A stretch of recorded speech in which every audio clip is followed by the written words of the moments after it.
Hello everybody, a little different setting today. I just got out of the gym.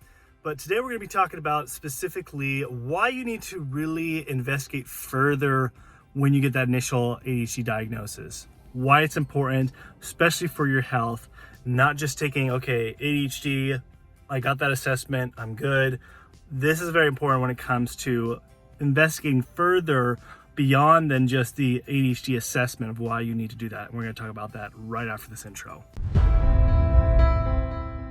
How you doing, my optimal mind? Dr. LeGrand here to talk about why you need to investigate further than just your initial ADHD diagnosis, or at least your initial ADHD assessment of why it's so important. Before we get started, if you do have ADHD, or if you're a parent that has a kid with ADHD, I do have a free downloadable guide. Basically goes over all the labs you need to be running, as far as also what nutrient supplements, as well as foods to implement or avoid if you have ADHD, and all that it is in my downloadable guide in the description below. When you get that assessment as far as your ADHD, now you understand that this is usually done by a psychologist, psychiatrist.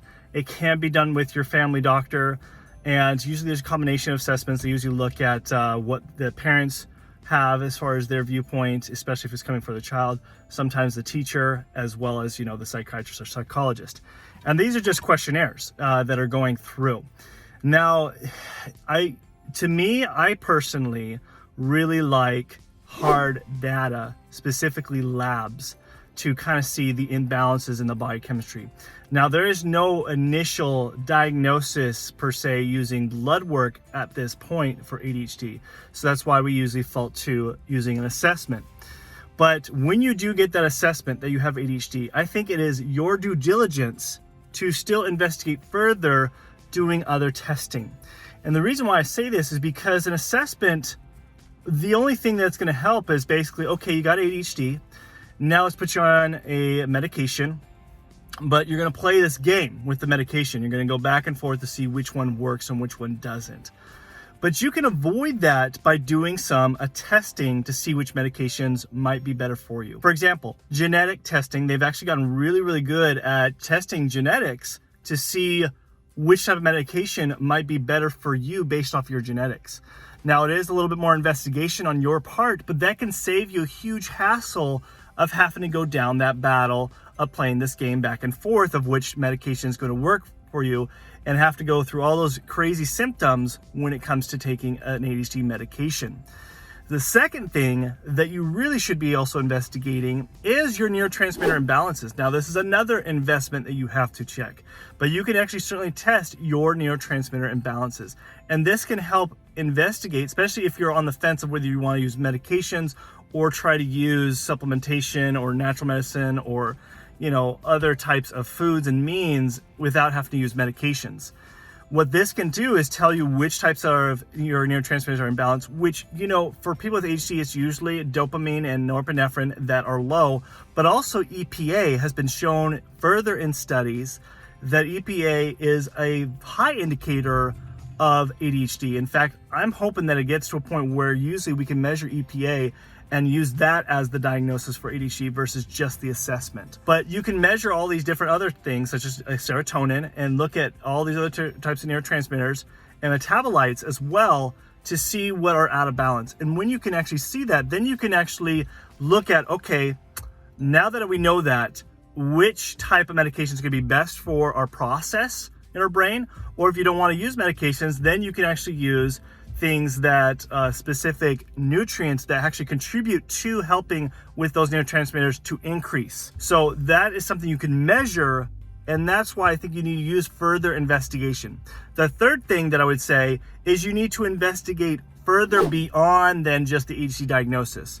And what I mean by this, if you're having other symptoms, whether it's digestive, whether it's fatigue, whether it's other complaints, you should do a further investigation on your overall health and not just the ADHD diagnosis. And the reason why I say this is because ADHD presents in a lot of different ways that can be similar to other types of conditions.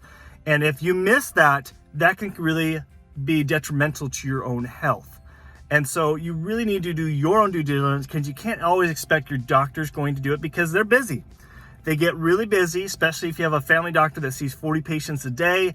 they're going to do sometimes, and it isn't to their fault, sometimes they are just trying to keep you alive, trying to make sure that we're covering the most major things that are really pertinent, especially for people with ADHD. They're going to go, okay, we just need to get them to where their mind is sound, be able to focus better, be able to have better behavior. So we'll start with the medication and call it good and follow up, in 3-6 months, whatever. But you should really press forward to do further investigation on the possibility of thyroid issues, the possibility of adrenal, of digestive, of your liver, of so many different things that could be contributing. So those are the 3 areas that you really can further investigate. I highly encourage you to do so. It's something that I really encourage my patients to do. It's something that I do the testing for, to be able to check those things, because we see a lot of different things and a lot of benefits by doing that versus just looking at the assessment and just calling it good.